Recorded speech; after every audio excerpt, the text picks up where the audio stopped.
Olá, olá pessoal, tudo bom com vocês? Aqui é o professor Gabriel Zayed, professor de Química do Triad Concursos, e vamos começar por aqui a resolução de mais um exercício de Química da SpaceX.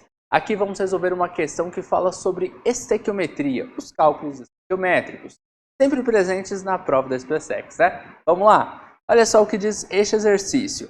Primeiro ele vai falar para a gente que em relação à equação não balanceada a seguir, que representa o processo de obtenção do ferro a partir do óxido de ferro 3 presente no minério hematita, são feitas as seguintes afirmações. A primeira coisa que você tem que fazer aqui é balancear essa equação. Bom, você tem 2 ferros do lado dos reagentes, então precisa de 2 aqui do lado dos produtos.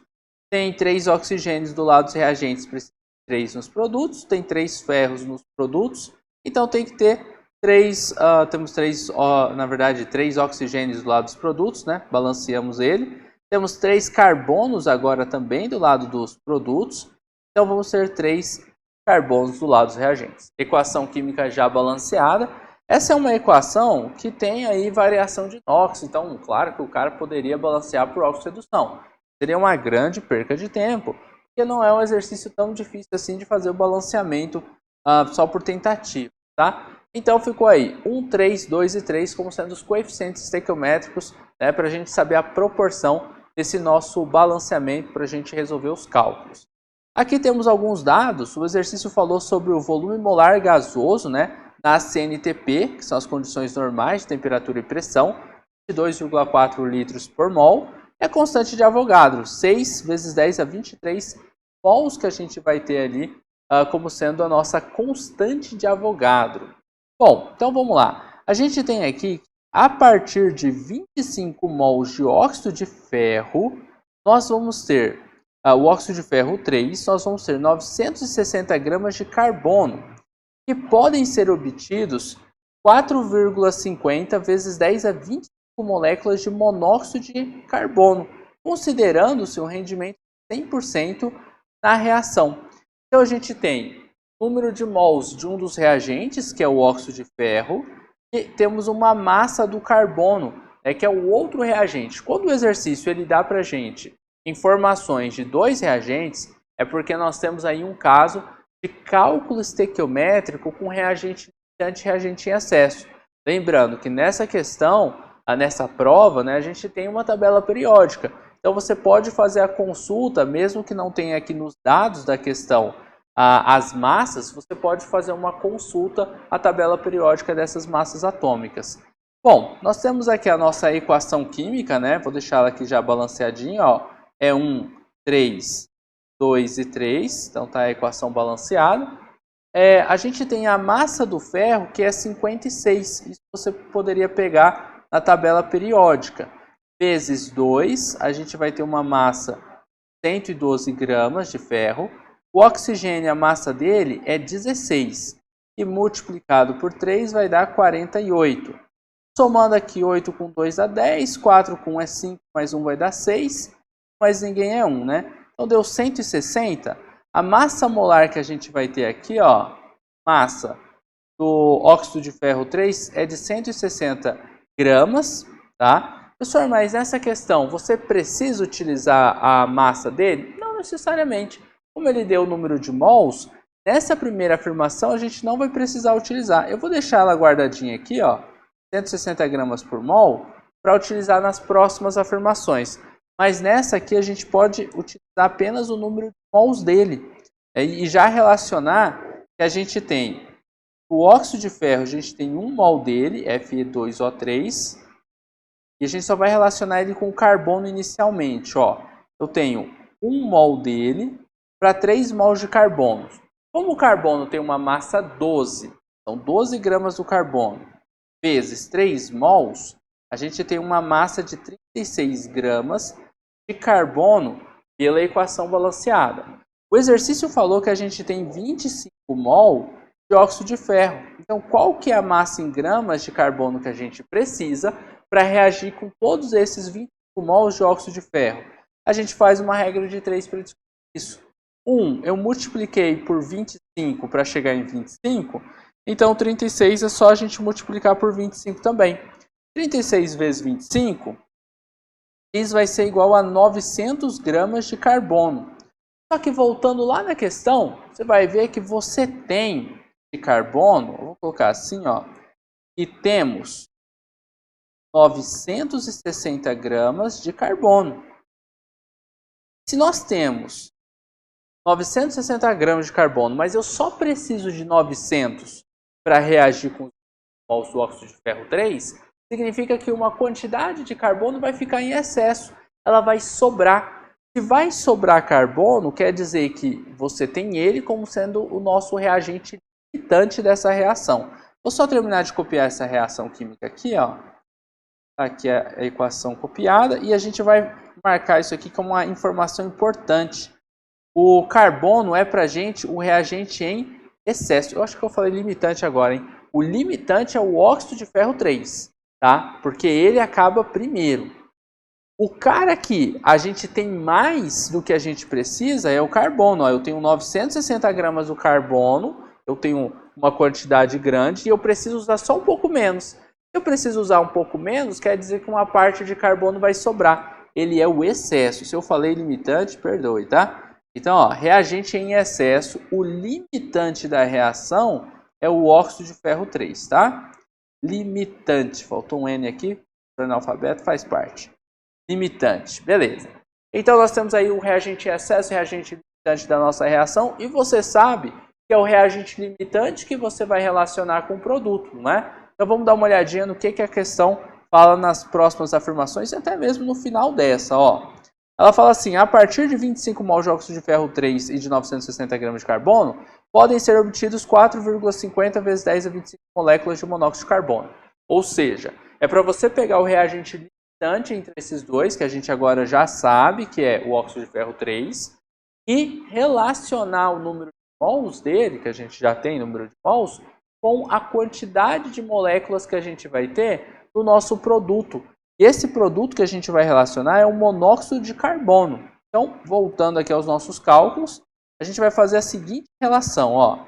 Eu sei que mol de Fe2O3, ele está para que quantidade de moléculas de monóxido de carbono? Aqui eu vou fazer um parênteses, ó. Vou fazer o seguinte cálculo dá para fazer até aqui embaixo, ó. Fe2O3, a gente vai relacionar ele com o monóxido de carbono. Só vou colocar os dois. Um mol desse tá para 18, a gente tem 6, 2, 18. Vamos colocar aqui, ó, 18 vezes 10 a 23 moléculas de CO2. 25 mols vão estar para X moléculas de CO2.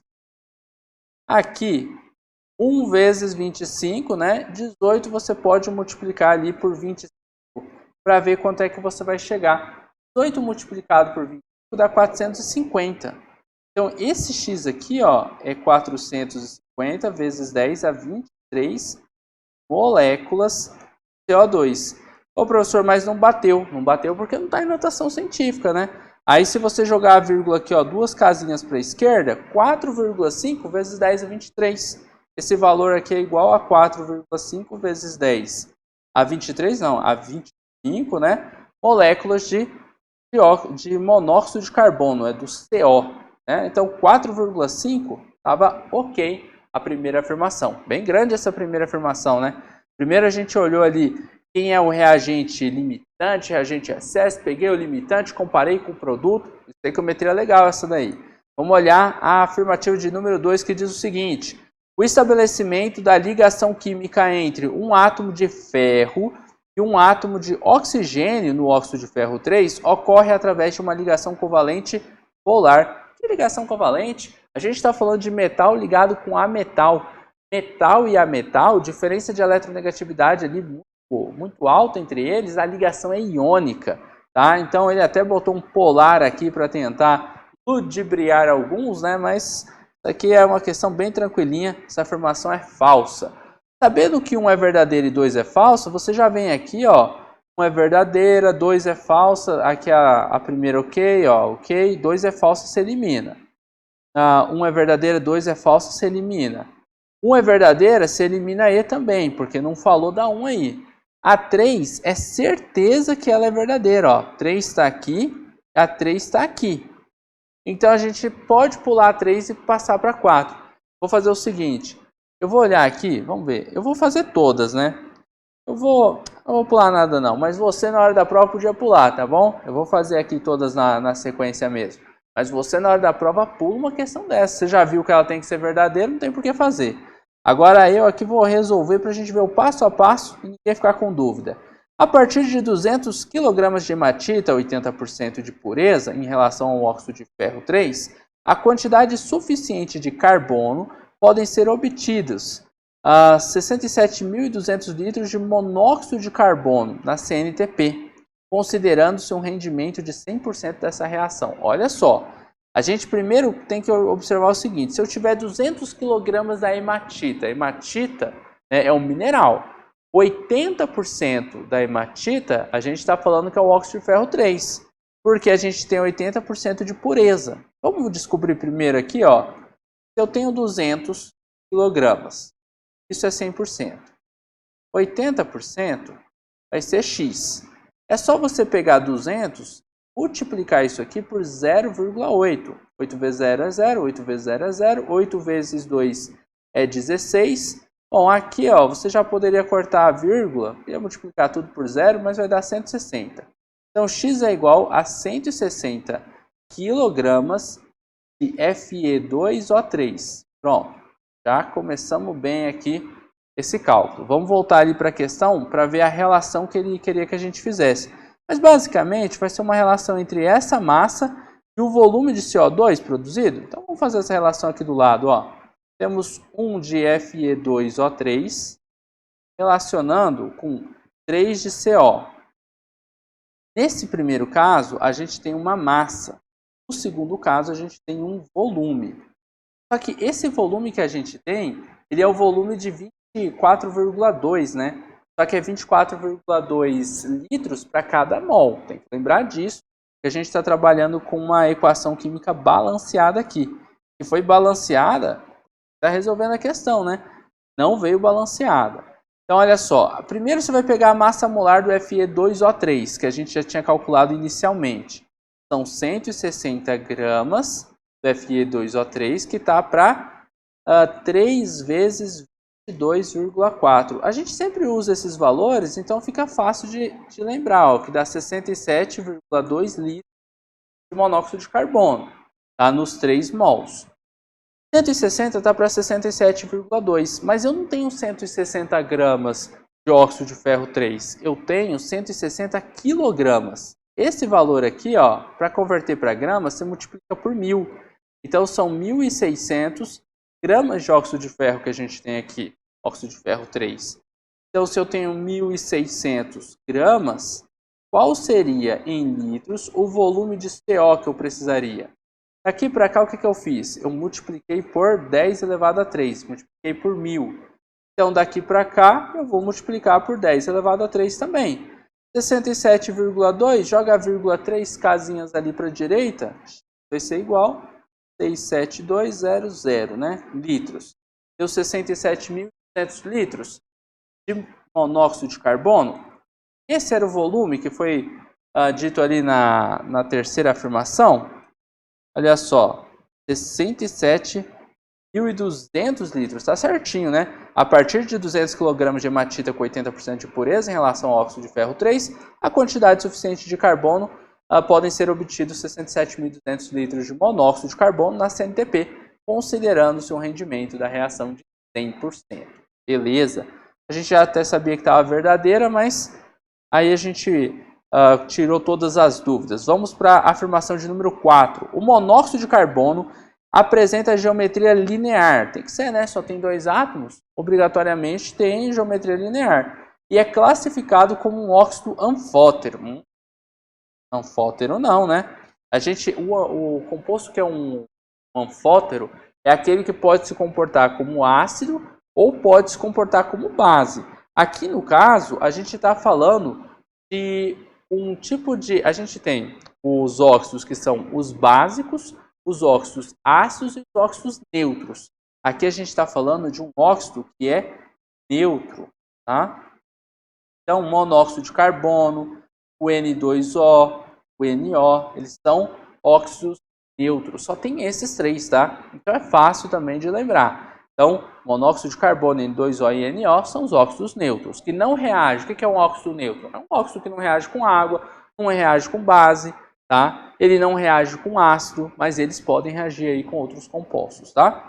Então, essa quarta aqui é falsa, aqui você já matava a questão. Beleza? Então, sabendo que a quarta é falsa, vamos voltar aqui para o nosso gabaritinho. A 3 é verdadeira. Se a quarta é falsa, a gente elimina a letra A.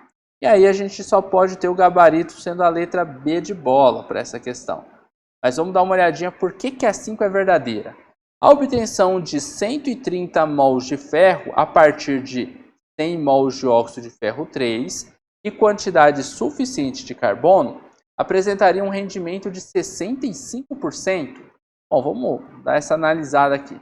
Primeiro, a gente tem aqui 1 mol, né? Eram 3 de carbono, 2 de ferro e 3 de monóxido de carbono. O exercício ele falou para a gente que 130 mols de ferro a partir de 100 mols de óxido de ferro 3, né? A obtenção de 130 mols de ferro a partir de 100 mols de óxido de ferro 3. Aqui eu tenho 1 mol de óxido de ferro. Eu estou produzindo 2 mol de ferro. Se eu tiver 100 mols de óxido de ferro, produziria X. Certo? Isso daqui, vamos voltar aqui, 100 mols de óxido de ferro. Ele está falando que produziria 130 mols de ferro se o rendimento for ali de 65%. Então, vamos voltar lá para a nossa afirmação. Regrinha de 3 básica aqui, X vai ser igual a 200 mol de ferro. Só que isso num rendimento de 100% da nossa reação. Num rendimento de 65%, quanto que seria esse nosso X? X mols de ferro. Aqui você vai fazer uma regra de 3, ou você pode pegar apenas aqui, o 200 vezes 0,65, tá? 5 vezes 0 é 5, 5 vezes 0 é 5, 5 vezes 2 é 10, 6 vezes 0 é 0, 6 vezes 0 é 0, 6 vezes 2 é 12. Aqui nós temos 0 vezes todo mundo, que só vai dar 0. Vamos somar todo mundo aqui, 0, 0, 0, 1 mais 2 é 3, 1 mais 0 é 1. Tem 2 algarismos à direita da vírgula, corta aqui, olha o valor que a gente encontrou. 130 gramas de quem que foi produzido? De ferro que é produzido, e o rendimento da reação for de 65%, mas tá o rendimento de 65% aqui, então é verdadeira essa quinta afirmação. Belezinha? Vamos voltar lá na nossa questão, verdadeira. Claro que a gente resolvendo aqui a questão, ela vai ficar extremamente grande, mas quando você faz a prova, você elimina. Você não precisa fazer todas as afirmativas. Você olha uma, essa daqui está em todas as afirmações, então eu não vou resolver ela, igual eu já tinha analisado ali com relação à questão de número 3, tá? Então a gente já tem aqui o nosso gabarito, né? O gabarito da nossa questão seria a letra B, falou que a 1 é verdadeira, a 3 é verdadeira e a 5. Dá uma olhadinha aqui mesmo se eram as nossas verdadeiras. 1, 3 e 5, é isso mesmo. E terminamos a resolução de mais um exercício bem legal, grande, mas bem legal, cálculo estequiométrico. Eu espero que você tenha gostado, assim como eu, dessa questão e de ter resolvido aí a prova da SPSEC do ano de 2023. Bom, forte abraço, desejo bons estudos para vocês e até a próxima. Tchau, tchau.